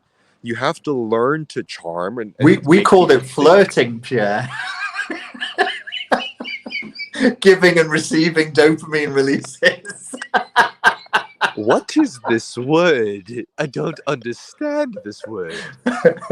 Please pronounce it slowly. Yeah, we used to talk and play pool. Exchanging dopamine releases. These two humanoids are exchanging dopamine releases right now. See how they provoke each. Ah, yes, there he is. There's his true self. I put my true flesh suit on my arm, but that's, I mean, like, the fact that I even have to describe the fucking thing like that, man. Yeah, you know, it's pretty weird. Well, and it all sounds rather creepily transhuman. It all sounds rather like a step towards artificial intelligence, and it's funny for me because like 23, I'm 43. 23 wasn't that long ago. My memory's pretty good. I didn't drink those memories away or snort them away or box them away. I remember I wasn't in Ibiza when I was 23. I was in Greece. I remember girls being there and flirting with them and chatting to people, and nobody had a phone. Maybe like you would have a Nokia, or maybe your mum would send you an SMS on it, but nobody was like on the phone. There was nothing there. There was nothing to look at. Yeah, and I just think, what did we used to do? Were we all sat there going, "Fucking hell, I wish I had a phone"? Yeah, I mean, there's a pro and con. Number one, makes you an interesting person who can flirt or something. Right. I don't know the word for it, but flirt. It makes you interesting, develops personality, character, but it also, on the other hand, can make you do some really stupid shit. Then that's kind of like the 90s, you know, people were like doing a lot of drugs, getting fucking violent, you know, blah, blah, blah, blah, blah. There was no satiation from swiping up. So by having to produce your own dopamine, it can come out in, you know, more violent, negative ways as well. So there's two ends to it. You know, you can learn to develop it in a positive way or negative. But in the end, I guess what I'm pointing at is that you had to figure out a way to release your own dopamine without some swipe up or down to do it for you. Yeah, no, you're right. And we I don't know, like we would just do stuff. Yeah, you just do things. Like, dude, I think the reason why I really, really enjoy these streams now, even though I'm on a unicycle and I'm live streaming everything, the sensation I'm getting when I'm roaming around is the same feeling I had in 2001, you know, 2002, when I was young enough to just run around the fucking playground and just wait till the sun sets and mom calls and you have to go inside, you know, that type of thing. Yeah. And we've really lost that over the years, man. We definitely have. And this ties in with a question that yesterday's version of me had for you. I was walking around Ibiza town yesterday. I've got an apartment, by the way. So finally that's done. I got the keys today. I'm moving there tomorrow. And I was looking at like work, like just people, I guess, who live in Ibiza. They're not doing too well because the tourists aren't here. And largely speaking, working class people. And a mum and a dad are taking their daughter to like a dance class. And then over on the right, their father is taking his son to a football area to play football. And I had this horrible sort of epiphany where I could fast forward their lives. And I was like, your mum has lived here her whole life. Your grandmother's lived here her whole life. There's nothing wrong with Ibiza town. It's not amazingly charming. It's kind of industrial and busy. And then I just thought, what's your life look like? You know, you're 10 and you're being brought to do dance classes so that then you go back to school. You're probably never going to be a dancer. You'll never be a dance instructor. You'll go to school. You won't know why you're in school. They'll tell you to go there so that you end up where? Working in a bar in Barcelona? Is that as far as it gets? Isn't that awful? And I look at the kid, and maybe he's like a little older, 14 or 15, off to play football. And I'm like, you've got this fantasy, you love playing football, which is great, but you're never going to be a footballer, and so on. And then I know it's awful. I had this terrible. It was brutal. I had this terrible nihilistic moment, and I looked up, and I saw a BMW car there, and I saw some other like brand of electronic goods, and then where I park my car, people who know Ibiza will know this place. It just says Coca-Cola across the top, and I looked around and I was like, "Shit, this is a fucking prison camp. We fucked up. We think this is bad. What we're going through now. We fucked up years ago. We're slaves." I was like, none of us gets out of this. None of us gets out of it. This is, and I just had this sense of like, it's fucked. It's broken. It's been broken. Before I was born, it was broken. My parents were raised in a broken civilization and passed on their weird, broken cultural norms to me, which don't work. And now I'm living that brokenness and trying to figure it out. And I just thought, like, is this it? Is this the best we can do? Does it feel broken to you? Was yesterday Richard's question? It's a little catastrophizing, for sure. But must have had a bad day. But a lot of things are like we know now are really fucked up. I don't know if I would agree with you if last year didn't happen. Last year really like pulled the boogeyman out of the closet, man. You know, and it goes into what's beyond the prison camp, if there is anything there, because this is something that I've been juggling with. Do we just dangle our feet off the tightrope of emotional satiation until the next generation gets born and does the same thing? You know what I mean? Like, I don't have, no one really has the answer to that, but I think that's kind of what you're alluding to. You know, you're kind of in this cycle. You're a 4-year-old. I mean, maybe you will. I mean, okay, you become a football player. Say that happens. Yeah. And then, like, that's it. You know, and unless you really, really just like that's all you need to do, then that's great. Like, don't take that away from anybody. You know, but at that stage, you know, you think about this is what I've been thinking about was when I was stuck inside for so long too. You know, and right now I'm enjoying just the natural sensations of just being out. But that thought is still in the back of my head. Like, is this the essence of life? You just be in the moment when you can, when you have those blips of when it's possible to. No, that's not good enough. It's not good enough. Right. Every time I come back here, this was when I was here in 2019. It was when we first met and we first started talking. I was talking to you a lot about like Egyptian religion, wasn't I? I was a bit fixated with Egyptian religion. Yeah. And since I came back, this is an old Sumerian settlement.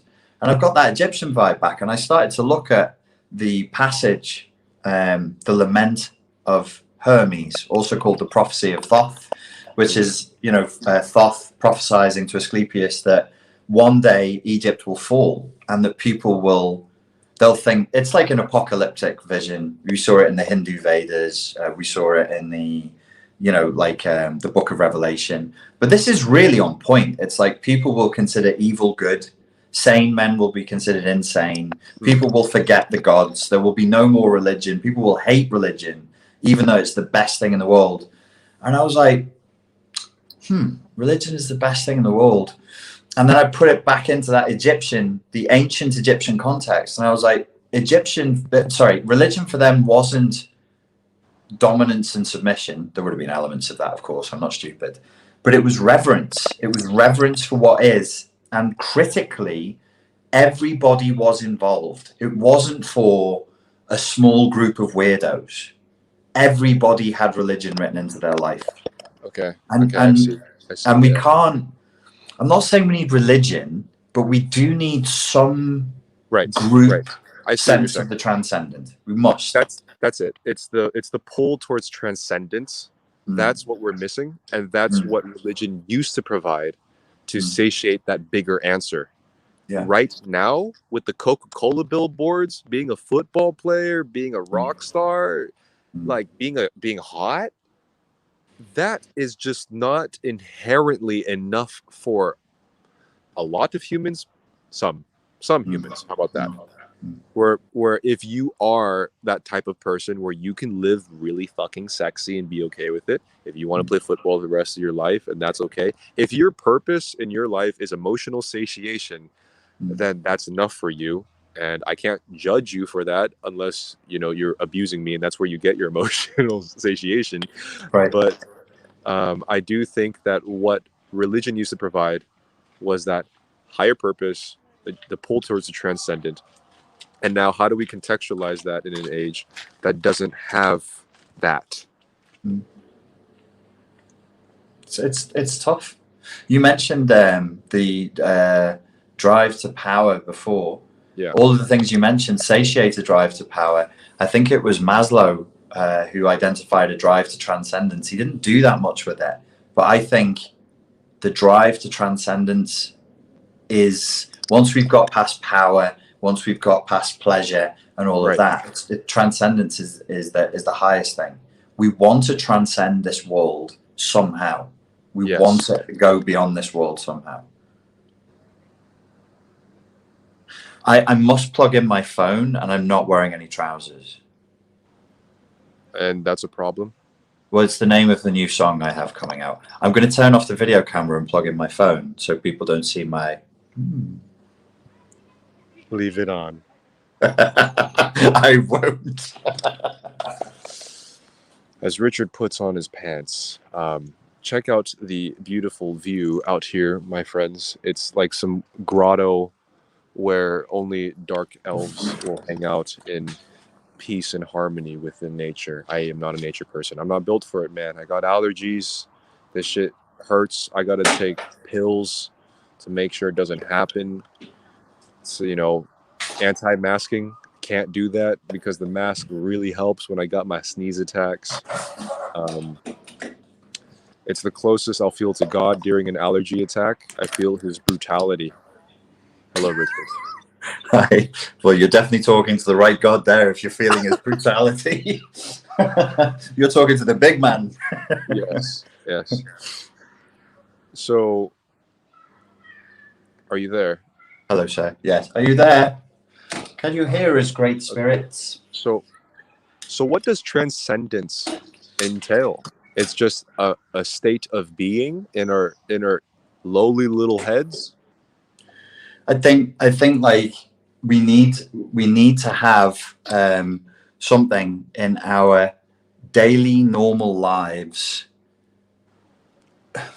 Everybody has to have it. It can't just be for the few, that reminds them that they're going to be dead one day, and that's okay, because there's more to this reality than the material world. I sound like an asshole. I'm going to say we're so materialistic. What does it mean? Everybody fucking says that. What does it mean? If we're fixated on that which is gross and physical, we get sick because it's miserable. It's a bad investment. Everything that is physical dies. It's just a shit investment. Everything just loses its value and dies. It's physical. The only thing that doesn't is the transcendence. I think that's one of our challenges. So that's why everyone has an altar of Buddha in their house, a cross, whatever religious symbol that you worship to, and just hanging above your door, something to remind you of that. So it looks like we've just went full circle, man. Well, I don't know if we could do it naively. I really don't know if it's even going to be possible for us to try to do it in some naive sense ever again. It can't be faith-based. We'll never give up faith again. We'll never take on faith again in that sense. When Nietzsche said God is dead, he wasn't like God is sleeping. I think he meant God is really fucking dead now. We've really killed him. We've really, really killed him. And it would need to be, I don't know. I don't even know how you would convince people of its merit now. That's one thing I do not know how you would do it. But there needs to be a regular change of focus where you look at different elements of your life and you go, okay, there's this stuff that we focus on the daily. That's fine. that has value, but we've also got to have this conversation. What's the nature of reality? Are we aware that we're all dying day by day? Yes, I agree, man. You pretty much said anything that I could say, dude. We need a less naive view of the world that reaches towards the transcendent, and if we don't have that, then we're screwed. And we're living through screwedness right now. If we had religion right now, if we had something that was transcendent, we would unify, and we would stop this hellscape that we're slowly sinking into. But because we don't have the transcendent, we're frightened, we're cowardly, because we're stuck on material world. Well, they could switch off your internet, they could switch off your money, they could take away your freedom. We're incapable of religious zealotry, and it's a real shame. We should be capable of religious zealotry because we would be empowered by it. I mean, we could just buy a bunch of crystals, man, and then we're fine, bro. It's essentially the same thing.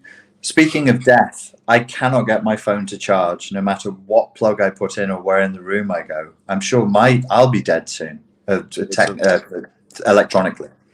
Well, we're reaching 2 hours, so perhaps it is a good time to call it good night.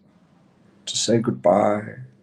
Everything that was good must end eventually, my darlings. Say goodbye. Are you doing a Pierre Extra now?